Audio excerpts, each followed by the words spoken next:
I want you to tell me, like, as far as when you sign these contracts, because obviously I'm in the boxing game nominally, or at least have been at times, but like the contracts, that they're mostly standard, but like, how is it that you get swindled like almost every boxer? And you and I have a mutual friend. I won't say his name right now, but a guy that I worked with, and he had a real problem with the fact that they were taking out that the venue, the promotion needed to take out money for to have an ambulance present, which is standard procedure at a professional fight. Yeah, you got to have an ambulance outside.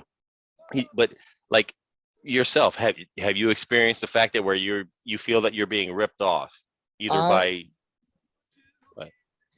I'm very unique when it comes to The that. following is a conversation. Sorry, go ahead. I was just queuing up something. Go ahead, Jimmy. I was very unique. Okay. I remember one paycheck, one purse that I got. Okay. It was my very first fight. I sold X amount of tickets.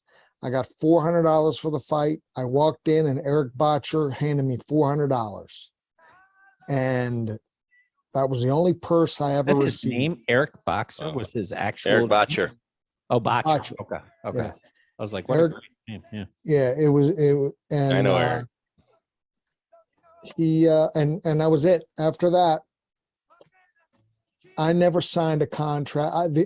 I signed contracts in LA when I was on the Contender, but it was more for show, when we would sit down and face off and sign the bullshit. But as my money always just went into the pot. And now, I mean, I lived very, very well, but my money always just went into the pot. I never had I mean, they would put whatever purse, but it's not like that. You're like a corporation, man, a family business kind of thing. Yeah. And I don't ever remember signing a contract.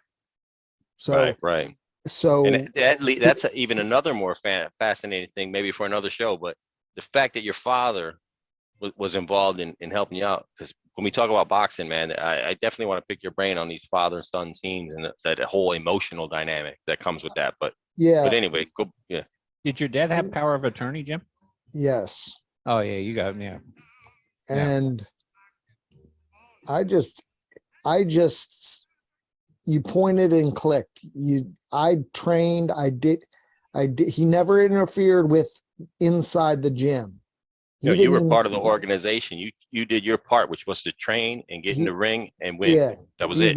He very rarely even walked in the gym to watch me, and that's what I did. And then when I wanted to go on a cruise, I went on a cruise. When I wanted to buy a new car, I bought a new car. But it wasn't me going and buy. You know what I'm saying? Yeah, the money was available to you, but it wasn't like you were the one keeping tabs of everything. Yeah, and it wasn't. I have access. And it wasn't in a pile. Jimmy's money, Dad's money, the business money. It was all. It just went in a pot, and that's just the way it happened. So, right, and again, did you feel that you were wronged, like legally, though, by any of that? In a sense, like that was kind of the point I was saying. Like legally, on the one hand, do people do dirty deals? Like you want to say? Maybe they weren't completely honest, but from a legal standpoint, I guess the point of being in business is to make everything you can. Hey, I'll be straight with you. Legally, not 1 ounce not one bit of recourse do I have. Right, you don't have a case or any leg to stand on it. But factually, I got fucking screwed. And in terms of people who probably you trusted and. In the end, I got completely fucked. Can I do anything about it except sit here and be pissed off? No. Right. So I ain't going to sit and be pissed off. I'm not going to ruin relationships with any of the people that fucked me because it ain't worth it, So, it's not worth that angst and that fucking just anger, waking up pissed off. It ain't worth it.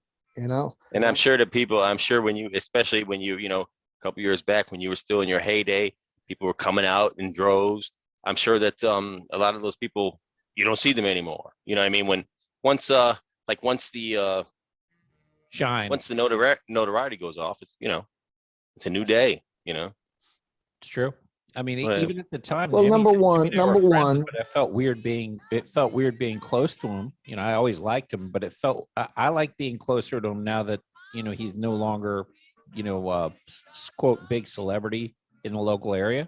well, Because it's more real. I felt like it was always inherently going to be. I can't speak like- for other fighters or other stars or whatever.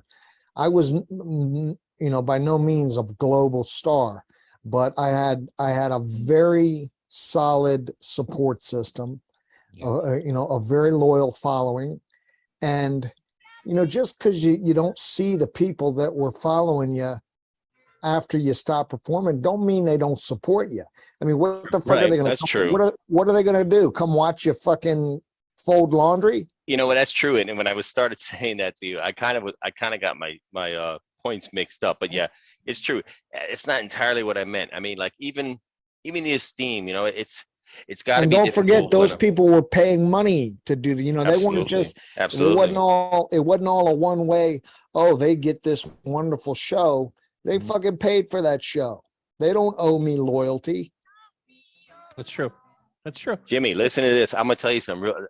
I'll shut my mouth, but I want to say one thing to both you guys. Get this: Go if for it. Jake Paul is victorious against Anderson Silva, and he's looking for a legitimate professional fighter who's had a following, who's had a winning record, who's been in against top guys, why not Jimmy Lang against Jake Paul? No, And what's up? Do you think you could get into shape, Jimmy?